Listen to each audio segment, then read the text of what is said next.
Lock in, boys. After the last anti-gravity update, we got two things. Annoying new agent first mode and annoyingly underthought anti-gravity IDE. I hated the bait and switch. This sneaky little bitch replaced my old install with a brand new way of interacting with agents, which is 100% generic old GPT style app. I mean, bravo. This will impress some CEOs for sure. Nothing quite like inflating and hyping daily active users. Gets them high as fuck. Unfortunately, I studied the normie, and trust me bro, one cannot simply make work on a computer. It just does not compute for them. And who in the right mind would choose to pay $200 out of pocket to play around just for fun? Beside the vibe engineers or whatever they call themselves nowadays. You still insist they should push to production. Ew. Know what? Fine. You do you, buddy. I just want to mention that for all of the things vibe coders have adopted over the last 2 years, a lot of that is no longer relevant. Threatening physical violence now gets your prompt denied by the capricious agent. Abundance of skills and other MDs pollute the context and fuck up model directives. Ultrathink is basically an inside joke at this point. Model is considered gay if it does not ultrathink by default. I'm willing to bet that the random guy without a single agent skill is just as productive as some seasoned harness engineers with library of Alexandria amounts of tests and markdowns. Nearly all of these things get absorbed into the base model offering. Now you're not just fine without your markdowns. It's better to invest into better models and lean more into it right now. This folding is typical for any early tool, and it will happen again with the LLMs in under a year. How I know this? Simple. This is what I want the LLMs to become. If I'm building an agentic service for production, that's one thing. There I may have different needs and I probably want the most generic model and a bunch of guiding docs. Maybe even a little hard logic here and there, you know? But if I'm using agent to write code for me, I know exactly what it should be able to know and do ahead of time. I want the model that only knows my stack but has big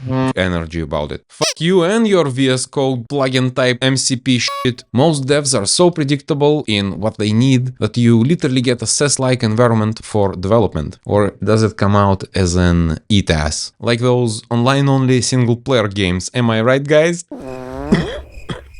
And if I pay for a dev tool, I don't want to keep reminding it to upkeep the docs for the project I'm working on. And I can't think of any particular reason that a model can't create them by default if it does not already have some, and maintain them on every meaningful change. Some people think writing, compacting and passing the message blindly will mostly work out. Guess again, it sort of doesn't matter how you arrange your fancy architecture. The process is hallucination-inducing and I can prove it mathematically. As long as there's no human breaking the loop every now and then, this process is guaranteed to go astray. Of course, it does not help that with 2 running agents, you burn twice the tokens. And while every startup gets 1 or 2 years of basically unlimited tokens, eventually the tap runs out. For all of the measured productivity gains, these guys sure don't seem to have a lot of progress. Excuse me for a moment? Oh.